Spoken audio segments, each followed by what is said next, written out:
So, welcome to Thermodynamics.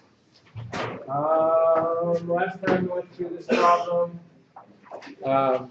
compared the same data between steam and the air, or ideal gas. And they had different properties, even though they were both, vapor, they're both gas. And on one of the, so let's talk a little bit more. I'm going to skip that. Skip that one.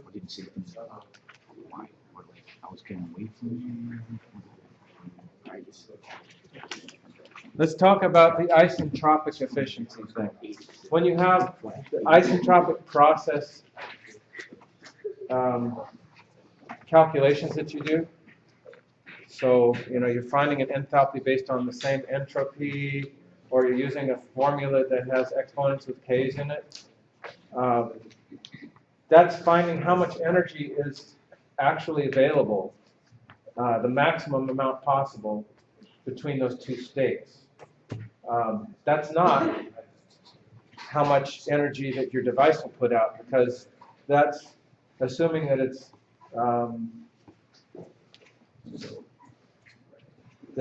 able to use all of that energy with 100% efficiency. The device itself, it's 100% efficient. It can't use more energy than that. That's all it has available to use.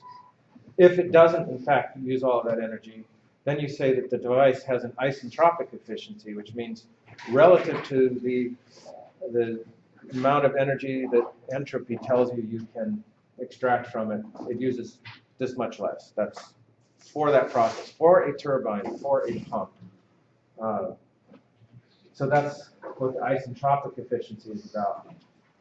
So how much energy, and I say how much energy is consumed, how much is converted is probably a better word in a real process relative to this ideal process that will probably never happen on the face of the Earth. The isentropic thing, it's reversible, meant it was quasi-static. I mean, it's like not moving. It's just going so slow that it's things that aren't going to really happen in the real world. But you can use that to compare things and say this has an isentropic efficiency of 95% versus has an isentropic efficiency of 55%. You can compare how well it got the job done. So this isentropic number tells us sort of the bottom on how much energy we have available. We can have what they call a steady flow device. Most of the time that's what we're talking about for turbines. There's something that comes in at high pressure and temperature, it pushes against blades, and it expands as it's doing so, because there's the pressure difference causes the motion. So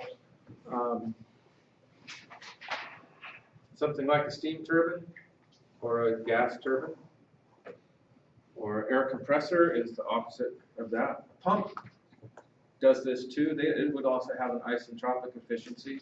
In the case of a pump, like in your the lab, the air motor lab, that pressure difference across the pump times the volt flow rate, that's an isentropic value. That's like how much thermodynamic work actually got done. To actually get the pump to do that, you had to overcome a bunch of friction. There's internal leakage, so it pumped some stuff forward and it leaked back and didn't actually come out. It just went through the seals. Those are all losses that pump is going to have an isentropic efficiency, meaning if you got 100 watts of work out of it, you probably had to put in 120 watts or 150 or something of power to the shaft. And then the power that it cost you was what it put in. What you got out was that pressure times change in volume. And that's essentially, for a liquid, that's your isentropic, how much thermodynamic work actually happened. So in a turbine, steam turbine, you starts off 50 kilopascals. That would be sort of a vacuum. It's less half. It's 1/2 of atmospheric pressure. Over here, you pump up to the new pressure and heat it up until it starts to boil, and then it changes phase at whatever temperature that boiling temperature would be, and then you superheat it some more, and now you take it to the turbine. So all of this goes on in the boiler. Right here goes on in the pump, and this is in the condenser. Goes up here, and the only thing we know for sure is in a perfect world, it can't use more energy than if there's the only amount of energy available is at this pressure. What state will have the entropy value of this one? In this case, it comes down and it's got quality to it. This is a theoretical point that you calculate. If you actually took this turbine and you ran it at this point here, and when it came out, it turned out it was still at this pressure, but the temperature was higher than saturation temperature. You're still a little bit superheat. If this did in fact come out of the saturation zone, you could actually measure the temperature, and then based on superheat tables, you'd know what your enthalpy was. And you can figure out how much energy it used and compare it to this and say, now I know that turbine has an isentropic efficiency of X. You measured this, you calculated that, and now you can come up with. We could actually do that on the air motor if we knew how much power output. And we actually have a senior project this time. A couple of seniors are trying to put a way to measure the torque output. If we knew the torque output of the air motor, then we'd know the torque input to the pump, and we could get the efficiency of the pump. We could also get the efficiency, the mechanical efficiency, and the thermal efficiency, and all that on the motor. But with them all stuck together, all we get is the air power in and the water power out, and we get a big box around that system, and we talk about the overall total efficiency. But we don't know which is the least efficient part of it. But that, we could measure this. The temperature is higher than it should be if it was in saturation, and find that on the superheat table, and we could come up with how well this turbine takes this amount of energy available to it and uses it. Now this is a value of entropy, but if we find this value of entropy on the table, then we can find the enthalpy. Enthalpy is all that matters. If we can find enthalpy, then we're pretty much done with that state, because that tells us all the energy we want to know. The reason we use entropy is the only way to find this point, if we didn't have a real turbine that we're measuring, the only way to find this point is with entropy. We can't. Entropy, in the perfect world, entropy stays the same.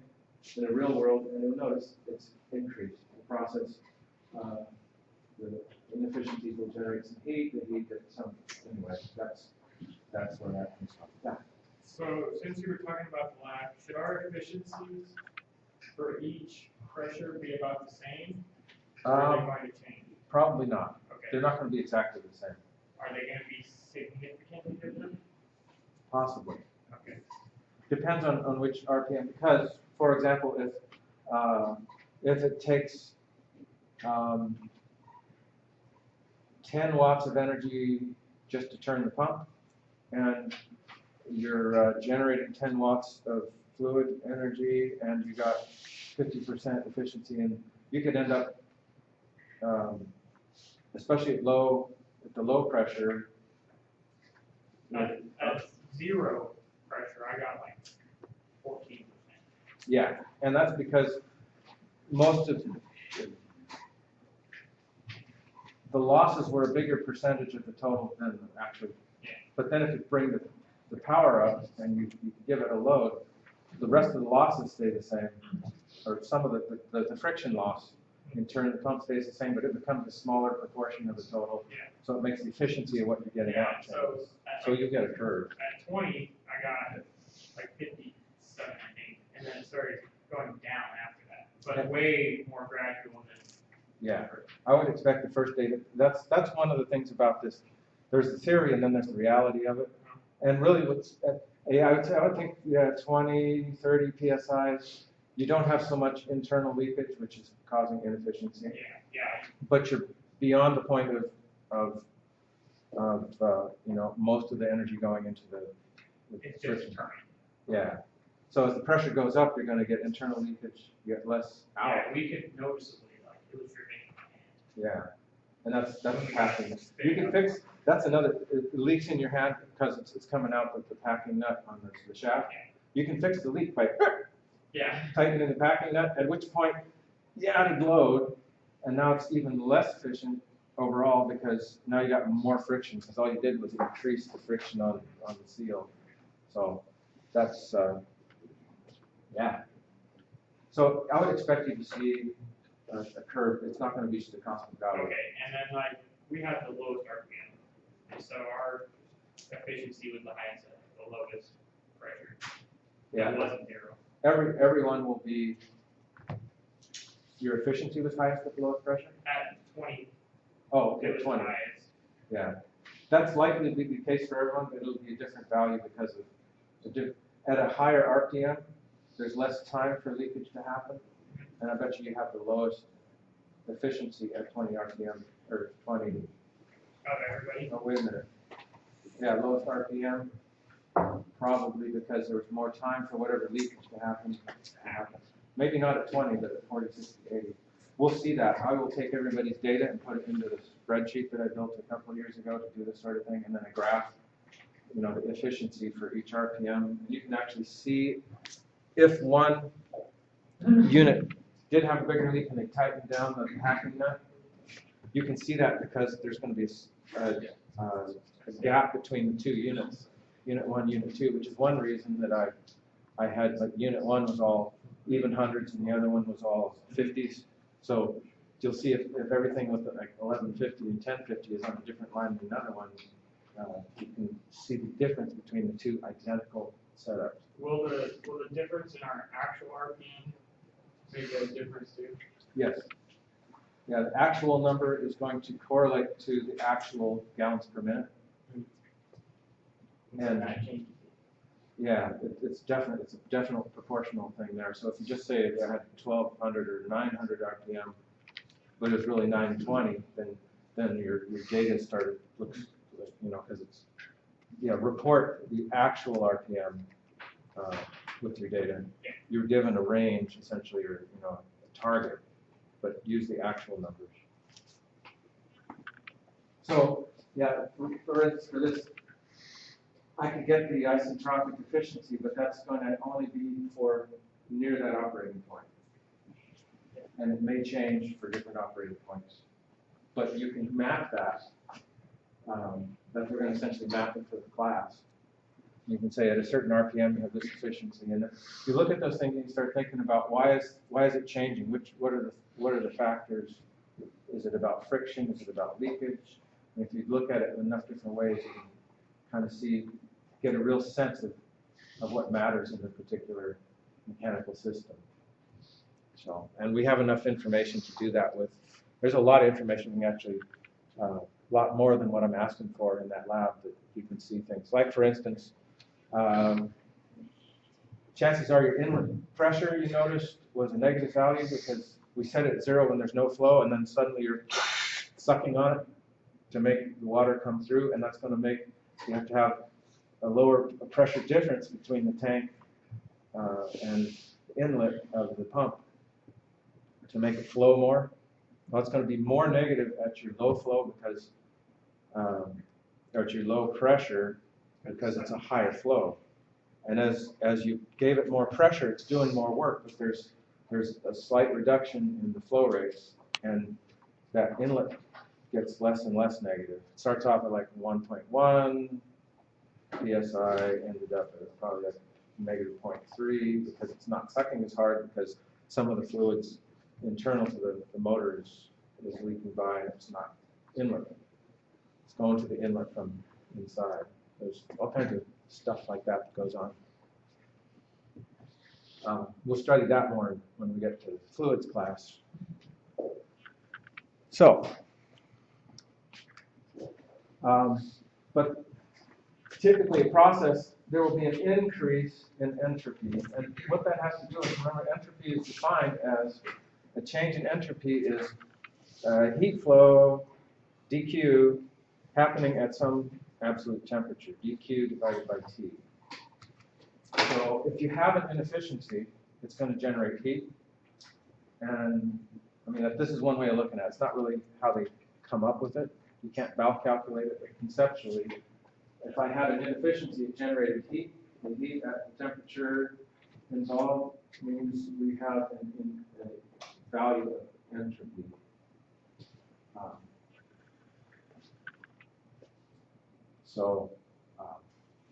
In a perfect world, it would be the same value. It can never go less in a process.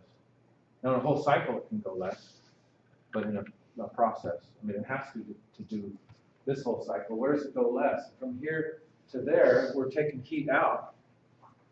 The heat's coming out at some temperature, and we're taking this entropy and we're taking it back to this point, and then we pump it up, and then we add energy to it as it comes up to this point. So there's heat comes out here and heat goes in here, and all of those, in this case, heat coming out where, yeah, the entropy value is decreasing, but it's not a process that's a work process. So for something that's making work, it's going to either be equal isentropic or entropy increases.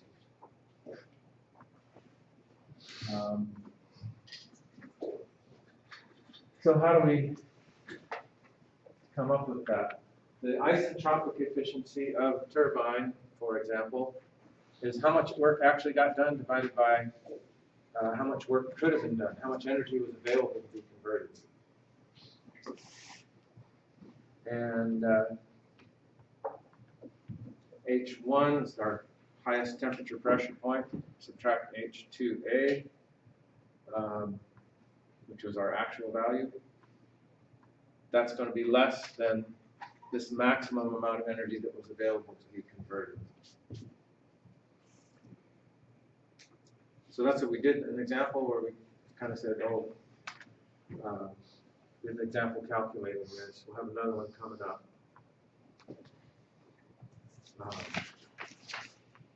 So here's the same chart. Starts at 1 pressure, comes down to here. That's the isentropic value. We were able to actually measure an output. It turned out not to be a saturation, that was out here somewhere. I want to find isentropic efficiency and 2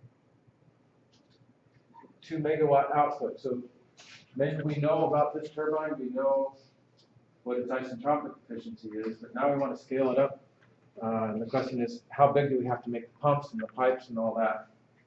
What kind of mass flow rate are we dealing with in order for this turbine to give us that output? First, we have to find out exactly what we've got.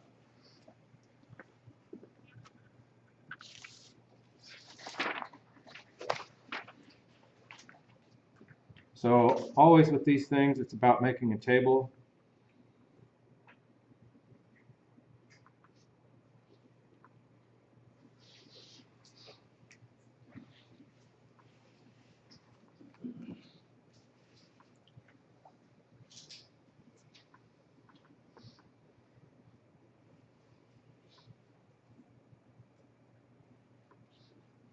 And I'm going to use this.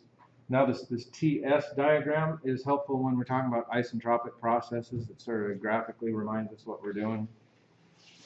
So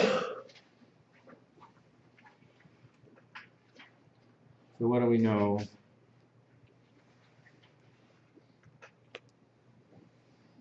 We've got 2 megawatts. That's what we need to deal with when we have the finally figure out how much enthalpy we're dealing with.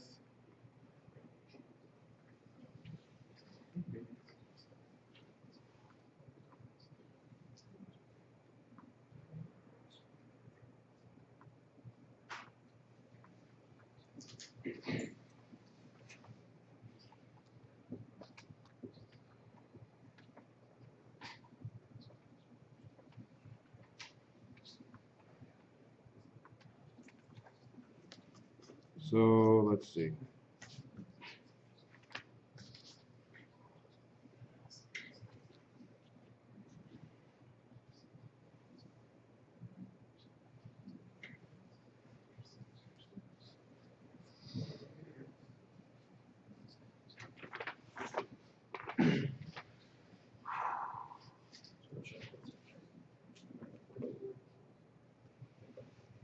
We'll put in what we know.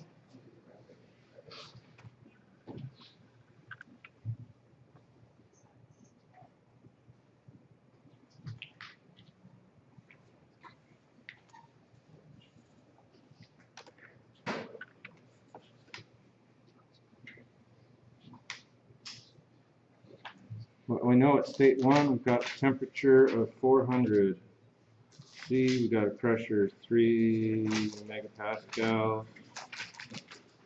Temperature 2, we got our actual is 50 kilopascals.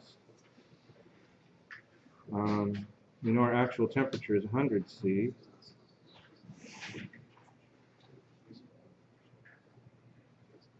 What else do we know? We know that for H2S, S2S equals S1, whatever that is.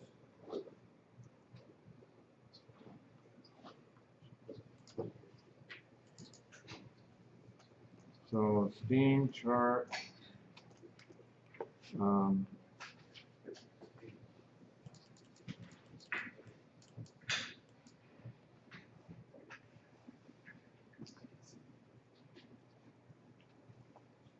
Need to start with our superheat.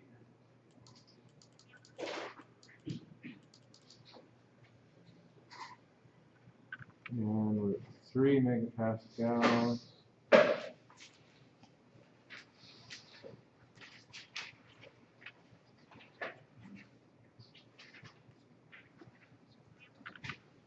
So 3 megapascals, 400 degrees C. 400, so what do you think? Internal energy, here's the two things you want. Enthalpy, entropy.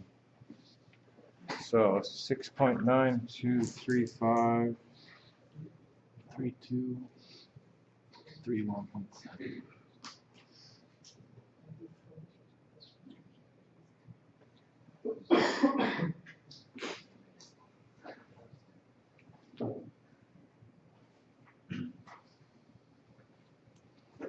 And at 50 kilopascals,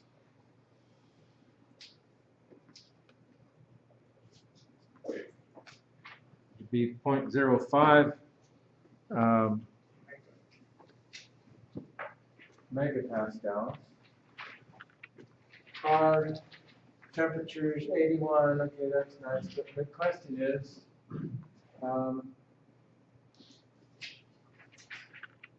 what was our value? 6.9 something? Less than this one. So it's less than saturated, which is what they showed on the graph. Less than saturated vapor. That one we're probably going to be looking up in saturation table. What I do know is, they said at that pressure our output was 100 degrees. Saturation would be 81, so since the output was at 100, we know it's superheat, and it's just barely superheat, but we have a value of 0.76953. I don't actually care about that value anymore, other than we know that it turned out it's higher. The one I really want to know is this is the enthalpy value. That's the one that it actually came out at. So it's 2682.4.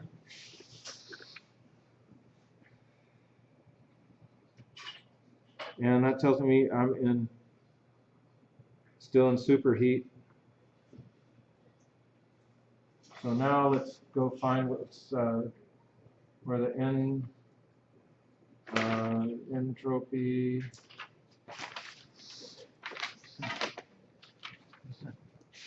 at what we know for sure, and it tends to be, pressure is more of a real thing than temperature. Temperature will vary.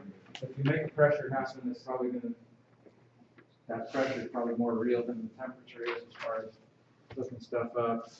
So here we have 50, there's that same temperature there. That's our saturation temperature. If I come over to my entropy table, I'm between these two values, so it says I'm in the saturation zone. How far into the saturation zone am I? Gotta do our favorite thing.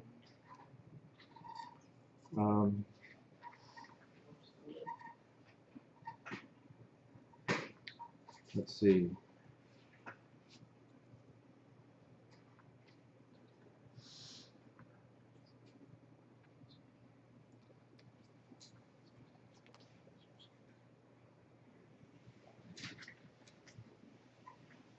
We have to find our quality, and using data in that column, so it's 1.0912, that's a pretty high value,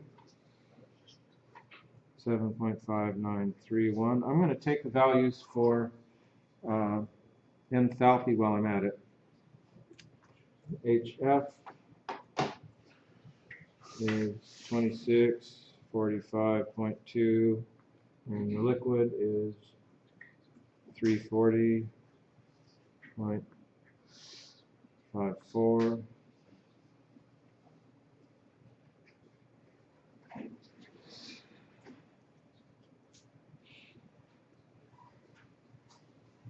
Okay, that's all the data we need.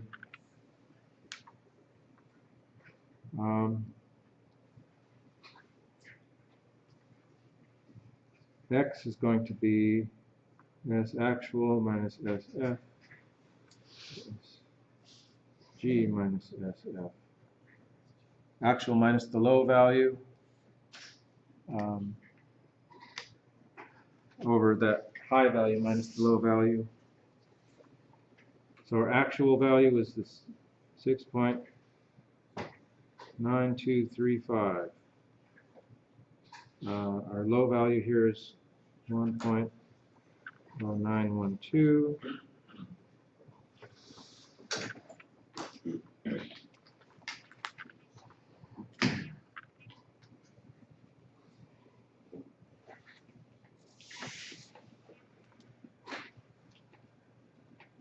Now we need a number.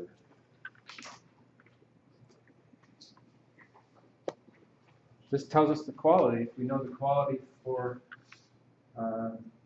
entropy, we know the quality for specific volume, we know it for internal energy, and most of all, we know it for enthalpy, which is all we really care about.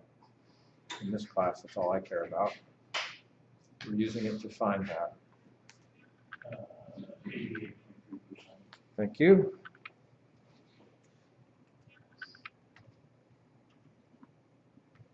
So now I can say my actual value for enthalpy is H of liquid plus X times H of the gas minus H of the liquid. So 340.55 plus 0.883 times 2645.2 minus 340.55.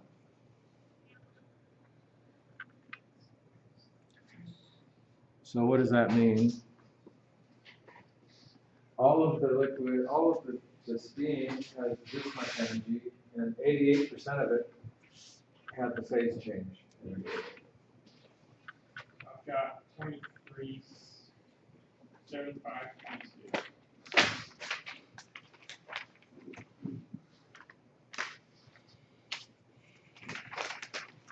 And that's units of kilojoules per kilogram.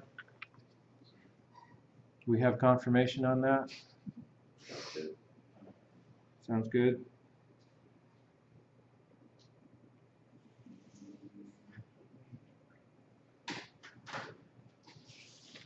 So that means we've now filled out our table. If I can get this H column filled up, I don't really care.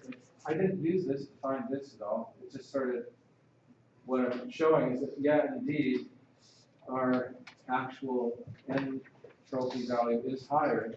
And guess what? It wasn't as efficient. Well, duh. That's. But I didn't need to know this. I needed this relationship to find this point. That's the whole thing about entropy. So it's the one tool we need to find that. So,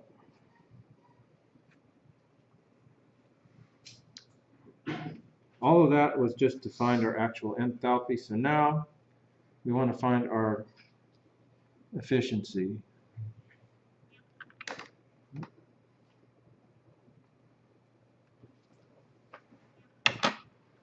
So, isentropic efficiency is actual work that got done divided by, it's not really the work of the isentropic work as much as it is how much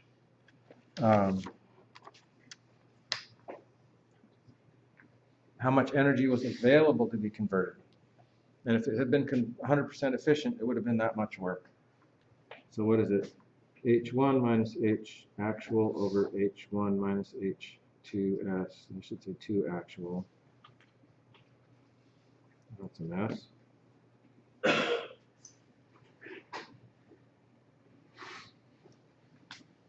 Which is 3231.7 minus 2682.4 divided by 3231.7 minus 2373.6. Those are all kilojoules per kilogram. Units cancel. It's a proportion. I want the top number and I want the bottom number, and then we'll divide them.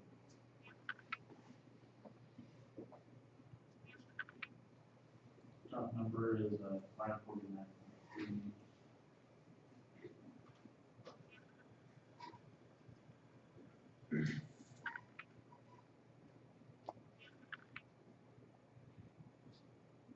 Is that supposed to be 2375.6?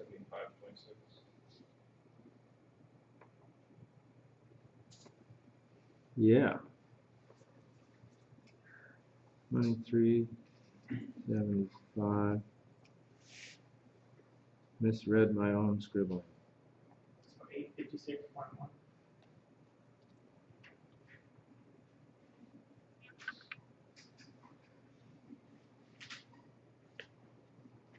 So what this says is the turbine actually converted this amount of energy into work, and the thermodynamics says it could have done this much. So we have that much room to improve it, maybe. But that's going to be an efficiency, something like 5.8, 62%. I don't know. 64.2%. 64.2.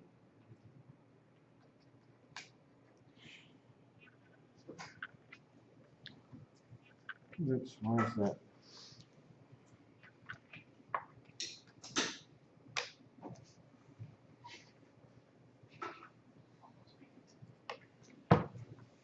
Running out of room here. There we go.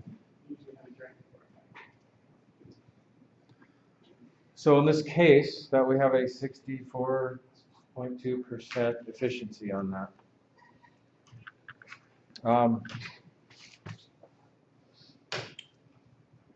The question is how we find the mass flow rate.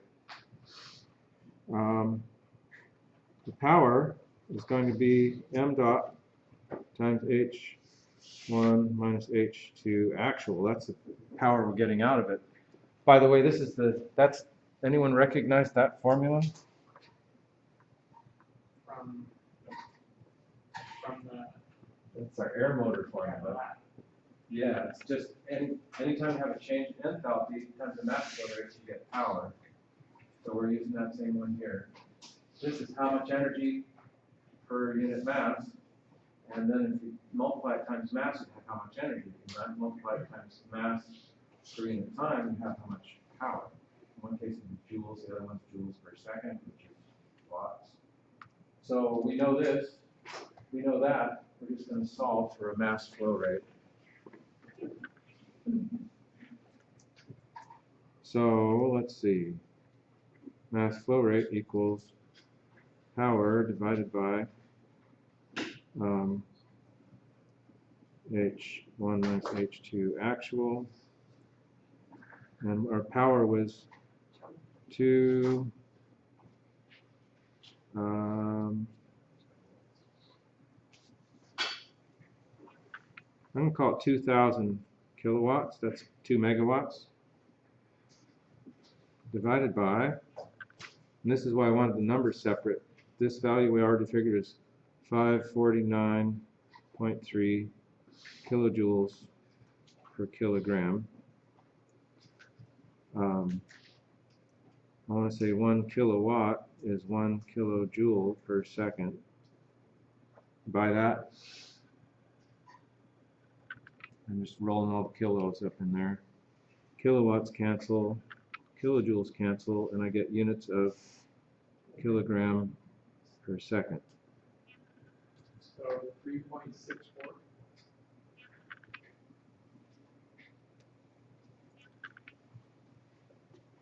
So that starts to get us a sense of scale.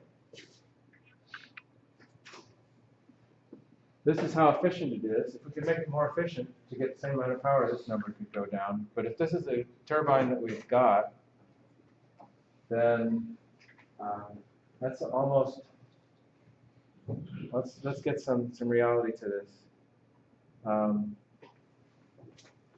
Almost a kilogram of water is about a liter at room temperature. This isn't at room temperature. It'll expand or contract a little bit, but for just sort of back of the napkin, you know, writing on your palm kind of thing, that's about 4 liters per second.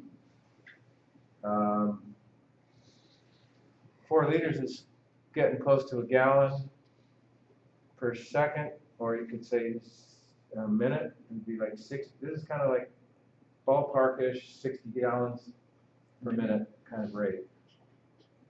So we got some, and the pressure, so the pump that has to, we're condensing at that rate, taking that much energy out of it. The pump has to pump from vacuum up to 5 megapascals, which is 5,000 kilopascals, 50 atmospheres. So 50 times, 15 psi. I don't know. It starts, you're talking like 900 psi, a pump at 60 gallons per minute. Now it starts sounding big. You look at this, it's just 3, it's 3 kilograms per second. But imagine 60 gallons per minute going, 1,000 psi. That's going to be a big pump.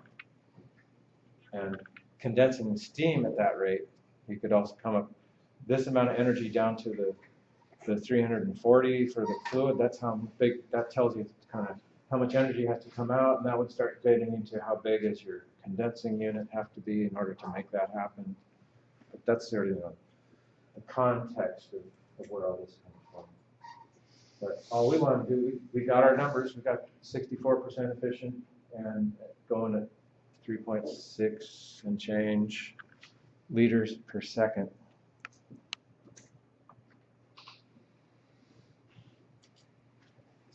So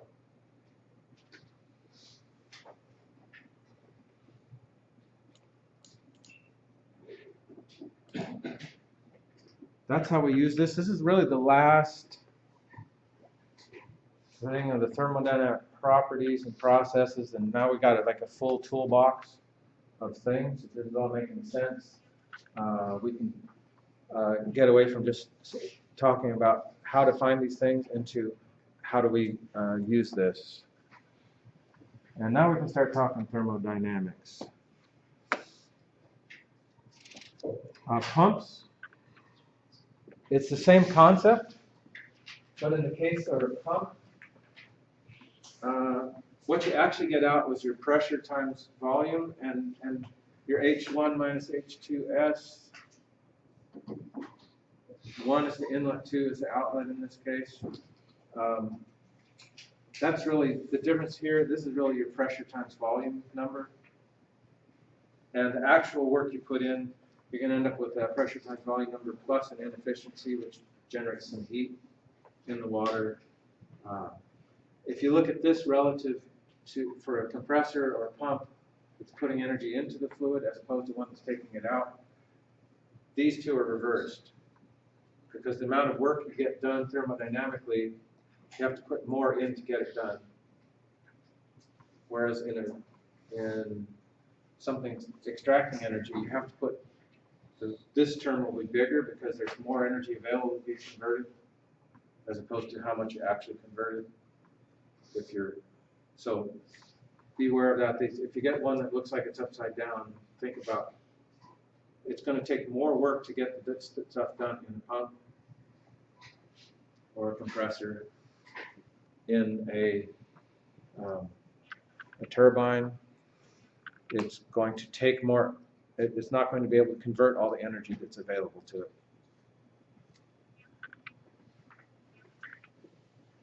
But it still comes down to what did you have to put in, what did you get, divided by what did you have to put into it. What does it cost, or what did you get out of it divided by what did it cost you? That's always what your efficiencies are about. So for a pump, that value is all about change in pressure times specific volume to get per kilogram rate. In your case, in your lab, it was a total volume, and you get a total amount of work done because it's not per unit mass, you just, the volume flow rate gets you there. For a compressor, if you have an air compressor, you got ideal gas, the isentropic value is the ratio of temperatures and the difference, the difference in H's is the C sub P times the difference in temperatures.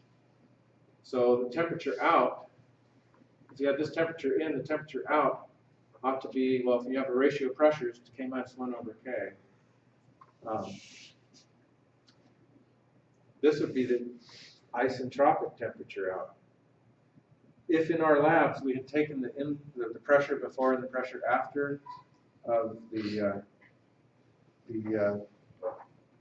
pump or the air motor, we could do this calculation and figure out and put in the actual value out, and we could come up with what our isentropic efficiency thermodynamic-wise is of the air motor, and then it'd be another efficiency, which is the mechanical efficiency due to drag. These efficiencies aren't about friction drag, and the mechanical inefficiencies due to stuff rubbing against itself. This is all about the thermodynamic part, how well did it actually convert. So if we just taken those pressures, we could come up with what the output temperature should be, and then we compare it to what it really was, and come up with the isentropic efficiency for the air motor. It's pretty easy, but I didn't want to get into that. But a lot of the number here, like already say, what? I mean, it's starting to make better sense, but anytime you have this, you're talking about isentropic process. This number is going to be an ideal case.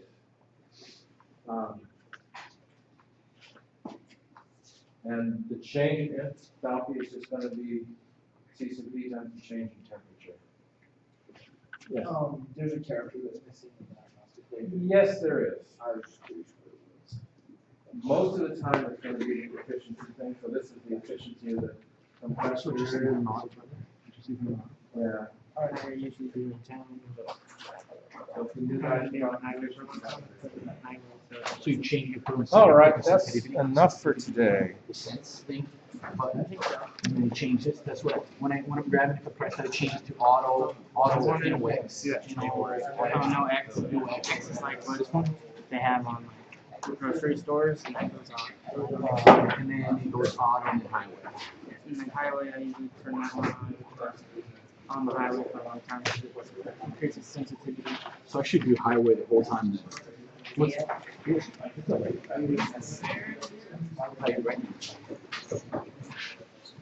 superheat? And the superheat down below too. Yep. Yeah.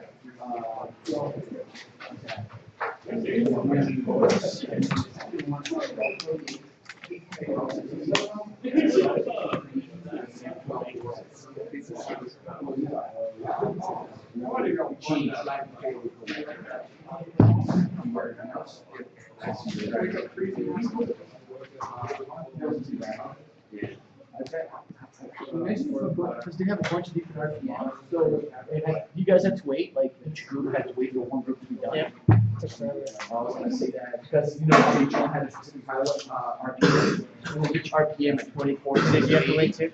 We were just 9, yeah, so it wasn't too bad because of that. That's good. But then I thought about you guys, which was We had to like, wait for everyone. right, unless you're the first one, and then each one is 4 times. Oh, we didn't. 0, 20, 40, 60. Yeah. But anyway, so just leave an auto, like, or should I change? What's the problem if I change to highway? What's the downside? Nothing, just goes off. Frequently? What happens when it goes off? You press what to go off? You don't press anything. Oh, you just let it go? Just let it? Well, I mute it. If it's Do you mute on the thing or do you mute on the plug? Okay. Because there's a little button that you can I plug. usually do it if I have it in town, like if I'm driving at night. You ever do the dark display? No. Ever. Okay. Let me ask you one question. No. Is, where do you get yours? Because mine is,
No more takers. Oh, yeah, you got, it's gonna be cheaper by the dozen now. Nice.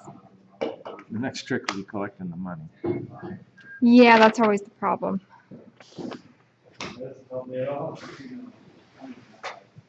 Nice. Yeah, it pays to advertise, huh? It does. I don't want to, but I turn it off.